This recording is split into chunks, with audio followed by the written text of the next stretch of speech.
I've been to a couple track days up in New England, and it almost seemed like the novices were kind of an afterthought. You know, it was more for race practice, and this was really, really nice. I think the classroom, the personal attention by the instructors, it was head and shoulders above what I've seen at Loudon and some other places.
And you're real close to the ground, and you're looking out the window, and you're going 500 miles an hour, or whatever the pace is to take off. And you're looking out that window, everything's like, right? Well, imagine after you're 20, 30,000 feet in the air, and you're still at the same seat looking out that window, and everything's at a turtle's pace, just going by real slow. So one of the reasons for keeping your eyes up track or around your surrounding environments is it takes away how fast you're actually going. So there's no such thing as going into a corner too hot. If you're looking where you're supposed to be looking and you've already adjusted your speed, as you start going in faster and faster, but if your eyes are in the right place, then you won't get freaked out and all of a sudden grab the front brakes and tuck the front. Happens all the time. I've done it.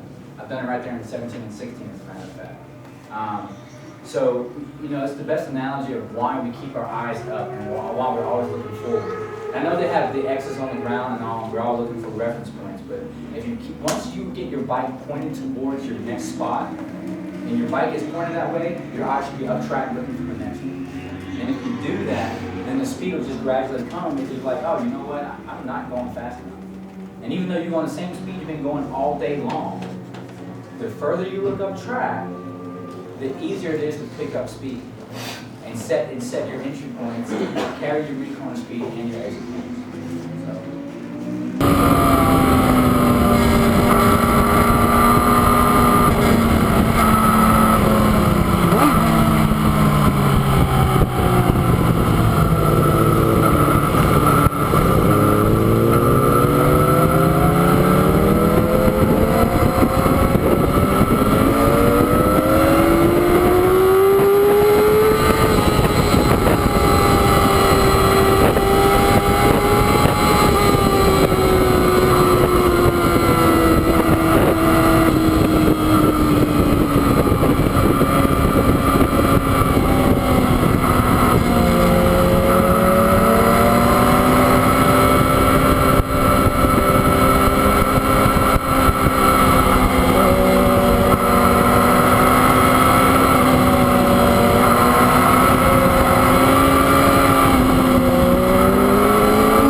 These are all MotoGP riders, and this is all photoshopped or whatever like that, have buses, and what could happen if these guys wrecked on the street doing this stuff. Yep. Park vans, trees, buses. Right? But volume's not working very well. But what he says is, if I rode the way, on the street the way I ride on the track, I'd have been dead a long time ago.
Minding his own business. It looks like he's doing all right. He's staying in his lane. He's going. And all of a sudden, how could you prevent that happening? You cannot prevent that happening. If you can hear the guy got thrown off, and you can hear him screaming in the background on this. Okay? He's on it. He's with his buddy. He's riding. No big deal. And look, he's in his lane. The guy loses it and takes out his bike.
This is talking about little grandmas pulling out in front of you, okay? Not seeing you. You hear it all the time. If you're on the forums there, I wasn't seen, okay? We're on two wheels, we're small, we're, we fit in blind spots very easily out on the street. People just don't see us. People got a lot on their minds nowadays. Christmas is coming up. Holidays, family coming in, whatever. They're not thinking about this guy on these two wheels next to me, okay? In the city of Houston, people turn on their blinkers not as a courtesy anymore. It's, hey, I'm coming over. It's not, hey, will you let me in anymore, okay? So they don't think about you. They don't think about the reaction time that you have to get out of that situation. And that's, unfortunately, that's how a lot of wrecks happen.